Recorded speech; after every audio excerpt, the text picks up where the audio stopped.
कसर की परिभाषा। भाषा के वह सार्थक एवं छोटे खंड जो किसी शब्द के आरंभ में लग जाते हैं एवं उससे मिलकर किसी दूसरे शब्द का निर्माण कर देते हैं। उपसर्ग शब्द का अर्थ होता है समीप आकर नया शब्द बनाना, अर्थात ये किसी शब्द साथ लगकर नया शब्द बनाता है। उपसर्ग लगने के बाद शब्द का अर्थ बदल जाता है। उदाहरण: अजोड़ भाव, अभाव। ऊपर दिए गए उदाहरण में आप देख सकते हैं पहले भाव शब्द बिना उपसर्ग के उसका मतलब था भावना, लेकिन जब उपसर्ग लगाया गया तो उसका मतलब हो गया कमी। उपसर्ग लगने के बाद उसका मतलब बदल गया है।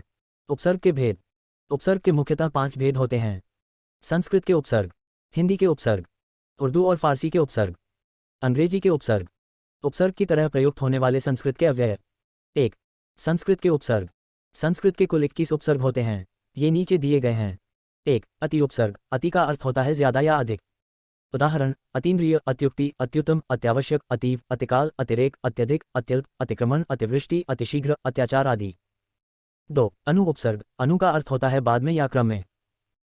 उदाहरण: अनुरूप, अनुपात, अनुचर, अनुकरण, अनुसार, अनुशासन, अनुक्रमांक, अनुकंपा, अनुज, अनुशंसा, अन्वय, अन्वीक्षण, अन्वेषण, अनुच्छेद, अनुदित, अनुवाद, अनुस्वार, अनुशीलन, अनुकूल, अनुक्रम, अनुभव आदि।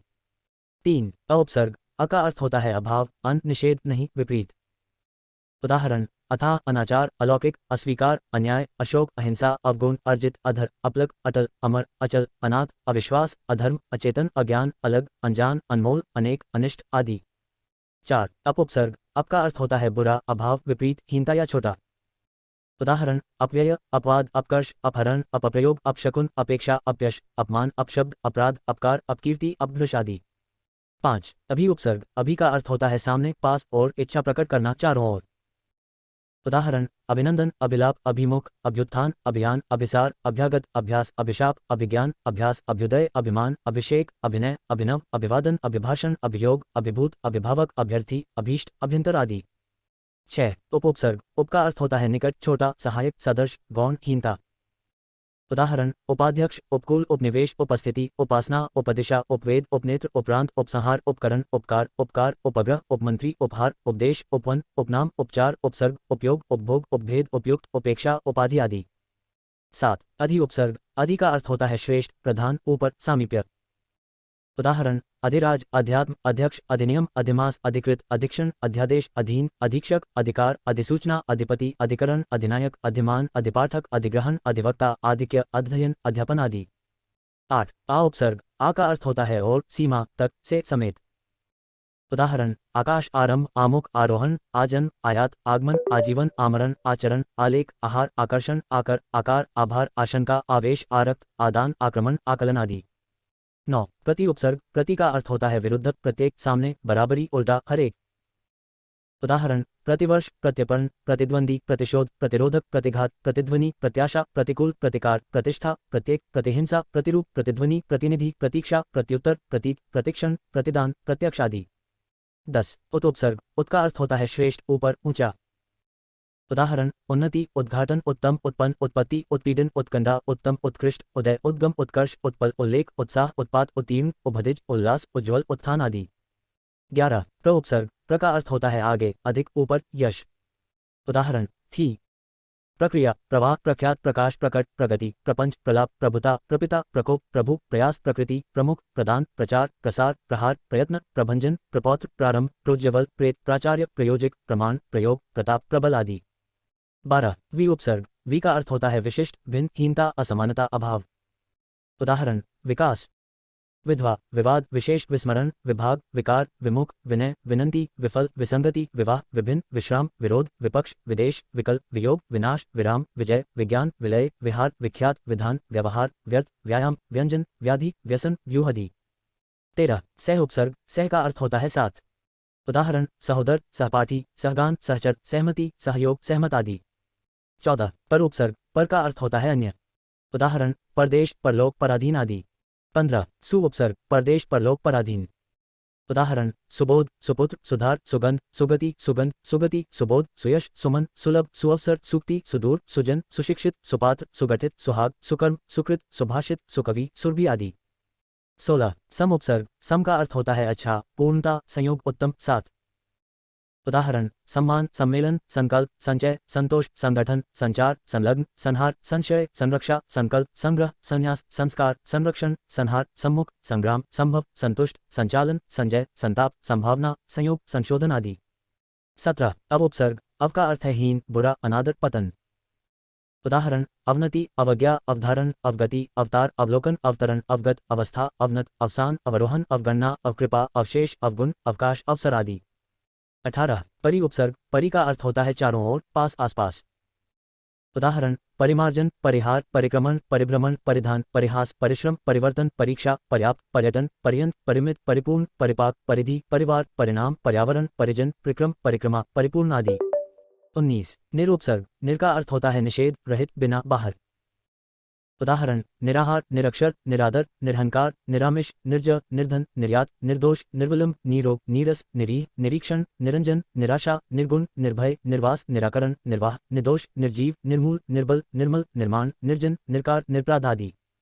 20 कुउपसर्ग। कु का अर्थ होता है बुरा, हीनता। उदाहरण कुपुत्र, कुरूम, कुकर्म, कुमति, कुयोग, कुकृत्य, कुख्यात, कुरखेत, कुपात्र, कुकाट, कपूत, कुढग आदि। 21 दुरुपसर्ग। दुर का अर्थ होता है कठिन, बुरा, विपरीत, दुष्ट, हीन। उदाहरण दुरभिसंधि, दुर्गुण, दुर्दशा, दुर्घटना, दुर्भावना, दुरूह, दुरुक्ति, दुर्जन, दुर्गम, दुर्बल, दुर्लभ, दुखद, दुरावस्था, दुर्मनीय, दुर्भाग्य, दुराशा, दुराग्रह, दुराचार, दुरवस्था, दुरुपयोग आदि। 2 हिंदी के उपसर्ग। हिंदी के कुल 12 उपसर्ग होते हैं। वे इस प्रकार हैं। दु उपसर्ग। दु का अर्थ होता है बुरा, हीन, दो, विशेष, कम। उदाहरण दुबला, दुर्जन, दुर्बल, दुलारा, दुधारू, दुसाध्य, दुरंगा, दुलती, दुनाली, दुराहा, दोपहरी, दुगुना, दुकाल आदि। 2 अध उपसर्ग। अध का अर्थ होता है आधा। उदाहरण अधपका, अधमरा, अधकचा, अधकचरा, अधजला, अधखिला, अधगला, अधनंगा आदि। 3 अनुपसर्ग। अन का अर्थ होता है अभाव, निषेध, नहीं। उदाहरण अनजान, अनकहा, अनदेखा, अनमोल, अनबन, अनपढ़, अनहोनी, अछूत, अचेत, अनचाहा, अनसुना, अलग, अनदेखी आदि। 4 अनुपसर्ग। उनका अर्थ होता है एक कम। उदाहरण 29, 49, 59, 69, 39, 19, 79 आदि। 5 कुउपसर्ग। कु का अर्थ होता है बुरा, हीन। उदाहरण कुचल, कुचैला, कुचक्र, कपूत, कुढ़क, कुसंगति, कुकर्म, कुरूप, कुपुत्र, कुमार, कुरीति, कुख्यात, कुमति आदि। 6 उपसर्ग। औ का अर्थ होता है हीन, अप, निषेध। उदाहरण औगुण, औघड़, औसर, औसान, औघट, औतार, औगड़, औधर आदि। 7 उपसर्ग। अ का अर्थ होता है अभाव, निषेध। उदाहरण अछूता, अथाह, अटल, अचेत आदि। 8 नी उपसर्ग। नी का अर्थ होता है रहित, अभाव, विशेष, कमी। उदाहरण निडर, निकमा, निगोढ़ा, निहत्था, निहाल आदि। 9 चौ उपसर्ग। चौ का अर्थ होता है चार। उदाहरण चौपाई, चौपाया, चौराहा, चौकन्ना, चौमासा, चौरंगा, चौमुखा, चौपाल आदि। 10 उपसर्ग। उ का अर्थ होता है अभाव, हीनता। उदाहरण उचक्का, उजड़ना, उछलना, उखाड़ना, उतावला, उदर, उजड़ा, उधर आदि। 11 पच उपसर्ग। पच का अर्थ होता है पाँच। उदाहरण पचरंगा, पचमैल, पचकूटा, पचमढ़ी आदि। 12 ती उपसर्ग। ती का अर्थ होता है तीन। तिरंगा, तिराहा, तिपाई, तिकोन, तिमाही आदि। 3 उर्दू एवं फारसी के उपसर्ग। उर्दू एवं फारसी के 14 उपसर्ग होते हैं। 1 दर उपसर्ग। दर का अर्थ होता है में, मध्य में। उदाहरण दरकिनार, दरमियान, दरअसल, दरकार, दरगुजर, दरहकीकत आदि। 2 कम उपसर्ग। कम का अर्थ होता है थोड़ा, हीन, अल्प। उदाहरण कमजोर, कमभक्त, कमुम्र, कमक्ल, कमसमझ, कमसिन आदि। 3 ला उपसर्ग। ला का अर्थ होता है नहीं, रहित।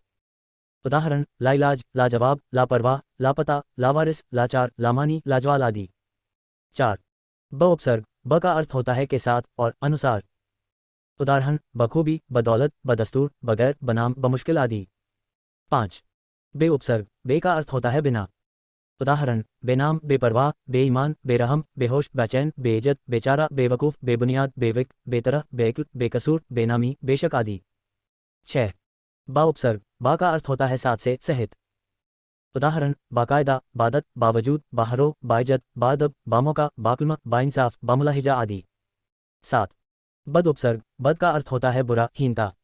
उदाहरण बदनाम, बदमाश, बदतमीज, बदबू, बदसूरत, बदकिस्मत, बदहजमी, बददिमाग, बदमजा, बदहवास, बददुआ, बदनीयत, बदकार आदि।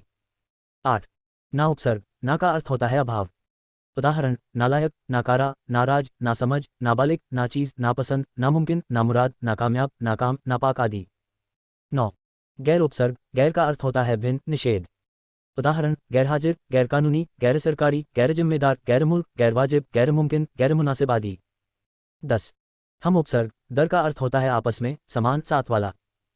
उदाहरण हमराज, हमदर्द, हमजोली, हमनाम, हम उम्र, हमदम, हमदर्दी, हमराह, हमसफर आदि। 11 हर उपसर्ग दर का अर्थ होता है सब प्रत्येक। उदाहरण हर लाल, हर साल, हर वक्त, हर रोज, हर घड़ी, हर एक, हर दिन, हर बार आदि। 12 खुश उपसर्ग दर का अर्थ होता है अच्छा। उदाहरण खुशबू, खुशनसीब, खुशमिजाज, खुशदल, खुशहाल, खुशखबरी, खुशकिस्मत आदि। 13 सर उपसर्ग सर का अर्थ होता है मुख्य। उदाहरण सरताज, सरदार, सरपंच, सरकार, सरहद, सरगना आदि। 14 अल उपसर्ग अल का अर्थ होता है अलमस्त, निश्चित, अंतिम। उदाहरण अलबत्ता, अलबेला, अलविदा आदि। 4 अंग्रेजी के उपसर्ग। 1 हाफ उपसर्ग हाफ का अर्थ होता है आधा। उदाहरण हाफ पेंट, हाफ बाड़ी, half ticket, half red, half कमीज आदि। 2 सब उपसर्ग सब का अर्थ होता है अधीन, नीचे। उदाहरण सब पोस्टर, सब इंस्पेक्टर, सब जज, सब अगमेटी, सब रजिस्टर आदि। 3 चीफ उपसर्ग चीफ का अर्थ होता है प्रमुख। उदाहरण chief minister, chief engineer, chief secretary आदि। 4 जनरल उपसर्ग जनरल का अर्थ होता है प्रधान, सामान्य। उदाहरण general manager, general secretary, general insurance आदि। 5 हेड उपसर्ग हेड का अर्थ होता है मुख्य। उदाहरण हेड मुंशी, हेड पंडित, head master, head clerk, head office, head constable आदि। 6 डिप्टी उपसर्ग डिप्टी का अर्थ होता है सहायक। उदाहरण deputy collector, deputy register, deputy minister आदि। 7 वाइस उपसर्ग वाइस का अर्थ होता है सहायक। उदाहरण उप viceroy, vice chancellor, vice president, vice principal आदि। 8 एक्स उपसर्ग एक्स का अर्थ होता है मुक्त। उदाहरण express, ex commissioner, ex student, ex principal आदि। 5 उपसर्ग के समान प्रयुक्त होने वाले संस्कृत के शब्द। 1 का उपसर्ग एक्स का अर्थ होता है निषेध। उदाहरण का पुरुष आदि। 2 कु उपसर्ग कु का अर्थ होता है हीन, कुपुत्र आदि। 3 चिर उपसर्ग चिर का अर्थ होता है बहुत देर। उदाहरण चिरकाल, चिरायु, चिरंतन, चिरंजीवी, चिरकुमार आदि। 4 अ उपसर्ग अ का अर्थ होता है निषेध, अभाव। उदाहरण अधर्म, अनीति, अनंत, अज्ञान, अभाव, अचेत, अशोक, अकाल आदि। 5 अन उपसर्ग अन का अर्थ होता है निषेध। उदाहरण अनीति, अनंत, अनागत, अनर्थ, अनादि आदि। 6 अंतर उपसर्ग अंतर का अर्थ होता है भीतर। उदाहरण अंतर्नाद, अंतर्ध्यान, अंतरात्मा, अंतर्राष्ट्रीय, अंतर्जातीय आदि। 7 स उपसर्ग स का अर्थ होता है सहित। उदाहरण सजल, सकल, सहर्ष आदि। 8 अध उपसर्ग अध का अर्थ होता है नीचे। उदाहरण अध, पतन, अधोगति, अधोमुख, अधोलिखित आदि। 9 पूर्व उपसर्ग पूर्व का अर्थ होता है आगे। उदाहरण पुरस्कार, पुरस्कृत आदि। 10 पुनः उपसर्ग पुनः का अर्थ होता है फिर। पुनर्गमन, पुनर्जन्म, पुनर्मिलन, पुनर्लेखन, पुनर्जीवन आदि। 11 पुरा उपसर्ग पुरा का अर्थ होता है पुराना। उदाहरण पुरातत्व, पुरातन, पुरावृत आदि। 12 तिरस उपसर्ग तिरस का अर्थ होता है बुरा, हीन। उदाहरण तिरस्कार, तिरोभाव आदि। 13 सत उपसर्ग सत का अर्थ होता है श्रेष्ठ, सच्चा। उदाहरण सत्कार, सज्जन, सत्कार्य, सदाचार, सत्कर्म आदि। 14 अंतः उपसर्ग अंतः का अर्थ होता है भीतरी। उदाहरण अंतःकरण, अंतःपुर, अंतर्मन, अंतर्देशीय आदि। 15 बहिर्ह उपसर्ग बहिर्ह का अर्थ होता है बाहर। उदाहरण बहिर्गमन, बहिष्कार आदि। 16 सम उपसर्ग सम का अर्थ होता है समान। उदाहरण समकालीन, समदर्शी, समकोण, समकालिक आदि। 17 सह उपसर्ग सह का अर्थ होता है साथ। उदाहरण सहकार, सहपाठी, सहयोग, सहचर आदि। प्रत्यय की परिभाषा। ऐसे शब्द जिनका स्वतंत्र अस्तित्व नहीं होता लेकिन वे दूसरे शब्द के बाद लगकर उनका अर्थ बदल देते हैं वे प्रत्यय कहलाते हैं। कभी कभी प्रत्यय लगाने से अर्थ में कोई बदलाव नहीं होता है। उदाहरण भूल जोड़ अकड़, भुलक्कड़। ऊपर दिए जैसा कि आप देख सकते हैं पहले शब्द था भूल जिसका मतलब था भूलना, लेकिन अकड़ प्रत्यय लगने के बाद शब्द बन गया भुलक्कड़ जिसका मतलब हुआ वह व्यक्ति जो भूल करता है। प्रत्यय के भेद। प्रत्यय दो प्रकार के होते हैं, कृत प्रत्यय, तद्धित प्रत्यय। 1 कृत प्रत्यय ऐसे प्रत्यय जो क्रिया धातु रूप के बाद लगते हैं एवं लगने से दूसरे शब्दों की रचना हो जाती है। इन प्रत्ययों के योग से जो शब्द बनते हैं वे कृदंत प्रत्यय कहलाते हैं। कृत प्रत्यय के उदाहरण तैर, जोड़ाक, तैराक। ऊपर उदाहरण में आप देख सकते हैं कि तैर मुख्य शब्द है, आक एक प्रत्यय है। जब मुख्य शब्द एवं प्रत्यय को एक साथ मिलाया जाता है तब ये शब्द तैरक बन जाता है। इससे ये शब्द परिवर्तित हो रहा है। भाग, जोड़ोड़ा, भगोड़ा। जैसा कि आप ऊपर दिए गए उदाहरण में देख सकते हैं यहाँ भाग मुख्य शब्द था। ओड़ा एक प्रत्यय है जो शब्दों के बाद लगाया जाता है। जब हमने भागवत के साथ ओढ़ा प्रत्यय को लगाया तो फिर शब्द बदलकर भगोड़ा हो गया जिसका मतलब मुख्य शब्द से भिन्न होता है। ये शब्द एवं अर्थ दोनों को परिवर्तित कर देता है। कृत प्रत्यय के भेद। कृत प्रत्यय के 5 भेद होते हैं, कर्तृवाचक कृदंत, कर्मवाचक कृदंत, करणवाचक कृदंत, भाववाचक कृदंत, क्रियावाचक कृदंत। 1 कर्तृवाचक कृदंत प्रत्यय, ऐसा शब्द जो प्रत्यय से बना हुआ हो एवं उससे कर्ता का पता चले, ऐसे प्रत्यय कर्तृवाचक कृदंत कहलाते हैं। जैसे कर्तृवाचक कृदंत प्रत्यय के उदाहरण: अक इक्वल्स लेखक, नायक, गायक, पाठक। ऊपर दिए गए उदाहरणों में जैसा कि आप देख सकते हैं कि यहाँ पहले शब्द था लेख, लेकिन जब इस शब्द में अक प्रत्यय मिलाया गया तो ये बन गया लेखक। इस शब्द से हमें कर्ता का पता चल रहा है, अतः ये कर्तृवाचक कृदंत के अंतर्गत आएगा। अक्कड़ इक्वल्स भुलक्कड़, घुमक्कड़, पियक्कड़। आक इक्वल्स तैराक, लद्दाख। आलू इक्वल्स झगड़ालू। आकू इक्वल्स लड़ाकू, कृपालु, दयालु। आड़ी इक्वल्स खिलाड़ी, अगाड़ी, अनाड़ी। जैसा कि आप ऊपर दिए गए उदाहरण में देख सकते हैं कि यहाँ पहले शब्द भिन्न होते हैं। जैसे ही इनमें ये प्रत्यय लगाए जाते हैं तो फिर इनके शब्द में एवं अर्थ में दोनों में परिवर्तन आ जाता है, अतः ये उदाहरण कर्तृवाचक कृदंत के अंतर्गत आएंगे। यल इक्वल्स अडियल, मरियल, सेडियल। एरा इक्वल्स लुटेरा, बसेरा। एया इक्वल्स गवैया, नचेया। ओडा इक्वल्स भगोड़ा। वाला इक्वल्स पनेवाला, लिखने वाला, रखवाला। हार इक्वल्स होनहार, राखनहार, पालनहार। ता इक्वल्स दाता, गाता, कर्ता, नेता, भ्राता, पिता, ज्ञाता। ऊपर दिए गए उदाहरणों में जैसा कि आपने देखा पहले प्रत्यय नहीं लगाए जाते तब तो इन शब्दों का अर्थ भिन्न होता है। जैसे पढ़ना शब्द हमें एक क्रिया के बारे में बता रहा है, हमें इससे एक क्रिया का बोध हो रहा है, लेकिन जब इस क्रिया शब्द में वाला प्रत्यय लगाया जाता है तो इसका अर्थ बिल्कुल भिन्न हो जाता है। अब ये शब्द हमें पढ़ाई करने वाले के बारे में बता रहा है, इस शब्द से हमें कर्ता के बारे में पता चल रहा है, अतः यह उदाहरण कर्तृवाचक कृदंत के अंतर्गत आएगा। 2. कर्मवाचक कृदंत प्रत्यय, जिन शब्दों में प्रत्यय लगने के बाद वह शब्द कर्म का बोध कराए वह प्रत्यय कर्मवाचक कृदंत कहलाता है। जैसे कर्मवाचक कृदंत प्रत्यय के उदाहरण: औना इक्वल्स बिछौना, खिलौना। ऊपर दिए गए उदाहरण में जैसा कि आप देख सकते हैं, यहाँ पहले जो मुख्य शब्द थे वे किसी क्रिया का बोध करा रहे थे, जैसे खेलना, बिछाना आदि। जब उन शब्दों में प्रत्यय लगाए गए, जैसे औना प्रत्यय लगाए गए, तो इन प्रत्यय की वजह से वे शब्द परिवर्तित हो गए। प्रत्यय की वजह से उन शब्द का अर्थ भी भिन्न हो गया। अब ये शब्द कर्म का बोध करा रहे हैं, क्रिया का नहीं, अतः ये उदाहरण कर्मवाचक कृदंत के अंतर्गत आएगा। ना इक्वल्स सूंघना, पढ़ना, खाना। नी इक्वल्स सुंघनी, छलनी। गा इक्वल्स गाना। ऊपर दिए गए उदाहरणों में जैसा कि आप देख सकते हैं कि यहाँ पहले जो शब्द थे वे हमें किसी ना किसी क्रिया का बोध करा रहे थे, जैसे सूंघ आदि। इनसे हमें क्रिया का पता चल रहा था, लेकिन जैसे ही हमने उन शब्दों में प्रत्यय लगाए वैसे ही उनका अर्थ बदल गया। अब ये शब्द क्रिया का बोध कराने की बजाय ये अब हमें कर्म का बोध करा रहे हैं, अतः ये उदाहरण कर्मवाचक कृदंत के अंतर्गत आएंगे। 3. करणवाचक कृदंत प्रत्यय, जब प्रत्यय शब्द के साथ लग जाते हैं एवं उन शब्दों से क्रिया के साधन अर्थात करण का बोध होता है तो ये प्रत्यय करणवाचक कृदंत प्रत्यय कहलाते हैं। जैसे करणवाचक कृदंत प्रत्यय के उदाहरण: आ इक्वल्स भटका, भूला, झूला। ऊपर दिए गए उदाहरण में जैसा कि आप देख सकते हैं यहाँ पहले जो मुख्य शब्द थे वे हमें क्रिया का बोध करा रहे थे, जैसे भटक, भूल, झूल आदि। लेकिन जैसे ही इन शब्दों में प्रत्यय मिलाए गए, जैसे आ, तो इन शब्दों का अर्थ भिन्न हो गया। जैसे अब भटक का भटका हो गया जो हमें किसी साधन अर्थात करण का बोध करा रहा है, प्रत्यय लगते शब्द परिवर्तित हो गए, अतः ये उदाहरण करणवाचक कृदंत प्रत्यय के अंतर्गत आएंगे। करणवाचक कृदंत प्रत्यय के कुछ अन्य उदाहरण: उ इक्वल्स झाड़ू। ई इक्वल्स रेती, फांसी, भारी, धुलाई। न इक्वल्स बेलन, झाड़न, बंधन। नी इक्वल्स दौकनी, करतनी, सुमिरनी, छलनी, फूंकनी, चलनी। जैसा कि आपने ऊपर दिए गए उदाहरणों में देखा, यहाँ पहले शब्द हमें क्रिया का बोध करा रहे थे, लेकिन जब इनमें प्रत्यय लगाया गया तो फिर ये परिवर्तित हो गए एवं अब ये करण का बोध करा रहे हैं, अतः ये उदाहरण करणवाचक कृदंत प्रत्यय के अंतर्गत आएंगे। 4. भावाचक कृदंत प्रत्यय, ऐसे प्रत्यय जो शब्दों में जुड़ने के बाद उन शब्दों को भावाचक संज्ञा में बदल देते हैं वे भावाचक कृदंत प्रत्यय कहलाते हैं। जैसे भावाचक कृदंत प्रत्यय के उदाहरण: अन इक्वल्स लेखन, पठन, गमन, मनन, मिलन। टी इक्वल्स गति, रति, मति। अ इक्वल्स जय, लेख, विचार, मार, लूट, तोल। आवा इक्वल्स भुलावा, छलावा, दिखावा, बुलावा, चावा। आई इक्वल्स कमाई, चढ़ाई, लड़ाई, सिलाई, कटाई, लिखाई। आहट इक्वल्स घबराहट, चिल्लाहट। जैसा कि आप ऊपर दिए गए उदाहरणों में देख सकते हैं कि पहले जो मुख्य शब्द थे उनसे हमें किसी क्रिया का बोध हो रहा था, जैसे कमान, लड़ना, सिलना आदि। ये शब्द हमें क्रिया का बोध करा रहे थे, फिर हमने इनमें प्रत्यय को जोड़ा, जैसे ही इनमें प्रत्यय को जोड़ा गया तो फिर ये शब्द परिवर्तित हो गए, अब ये भावाचक संज्ञा बन गए हैं। जैसे लेख का लेखन, घबराना का घबराहट आदि, ये भावाचक संज्ञा का बोध करा रहे हैं, अतः ये उदाहरण भावाचक कृदंत प्रत्यय के अंतर्गत आएंगे। औती इक्वल्स मनौती, फिरौती, चुनौती, कटौती। अंत इक्वल्स भिड़ंत, गंध। आवट इक्वल्स सजावट, बनावट, रुकावट, मिलावट। ना इक्वल्स लिखना, पढ़ना। आन इक्वल्स उड़ान, मिलान, उठान, चढ़ान। आव इक्वल्स चढ़ाव, घुमाव, कटाव। आवट इक्वल्स सजावट, लिखावट, मिलावट। इन शब्दों में जैसा कि आप देख सकते हैं कि यहाँ पहले हमें क्रिया का बोध हो रहा था, लेकिन जब इन शब्दों में प्रत्यय जोड़े गए तो इनका शब्द एवं अर्थ भिन्न हो गए, अब ये शब्द हमें भावाचक संज्ञा का बोध करा रहे हैं। 5.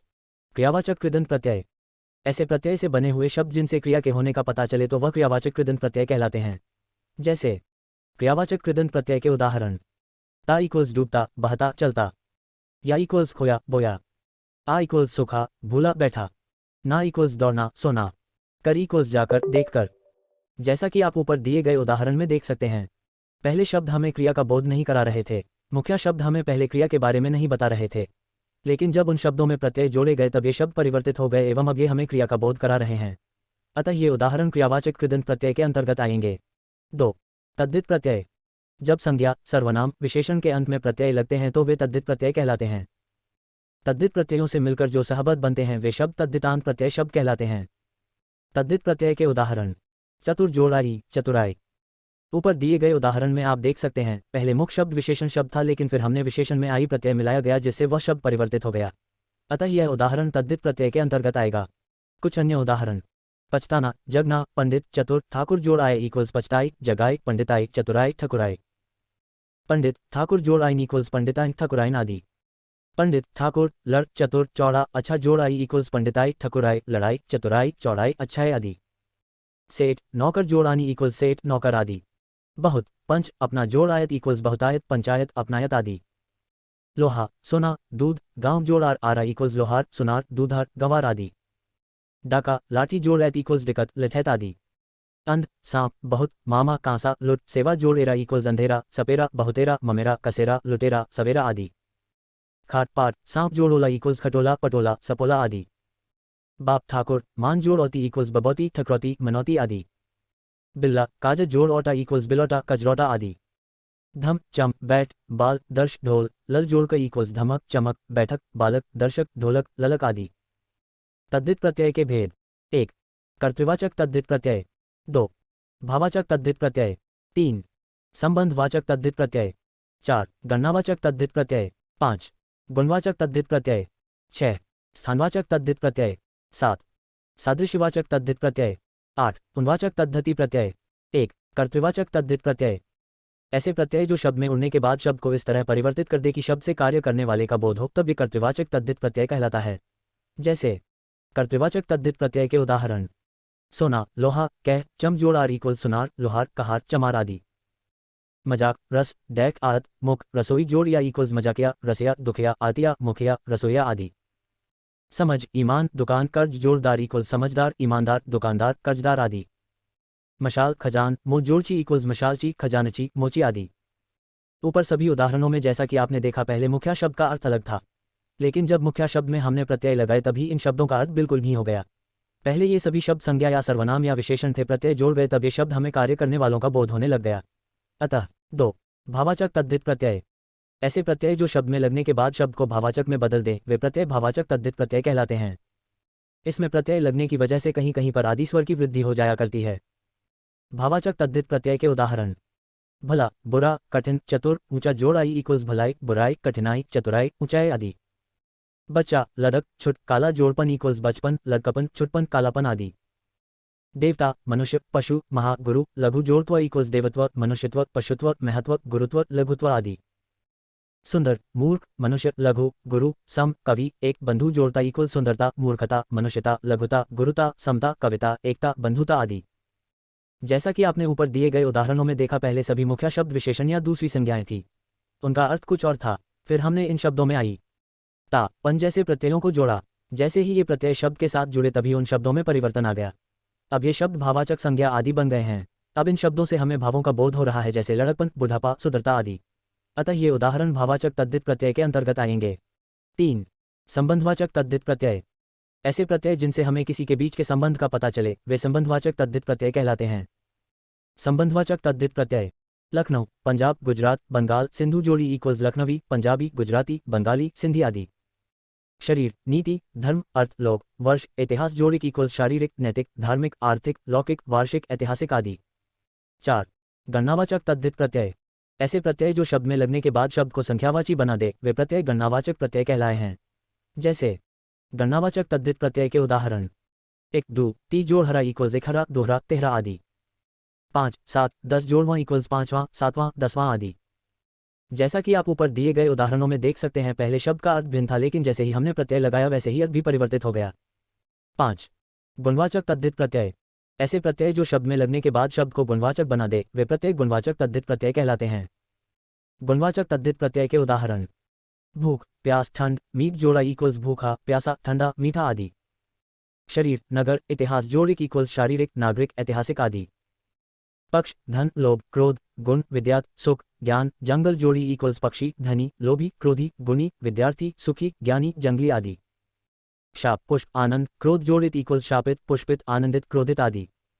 चमक, भड़क, रंग, सज जोड़ीला इक्वल्स चमकीला, भड़कीला, रंगीला, सजीला आदि। वांछन, अनुकरण, भारत, रमण जोड़ी इक्वल्स वांछनीय, अनुकरणीय, भारतीय, रमणीय आदि।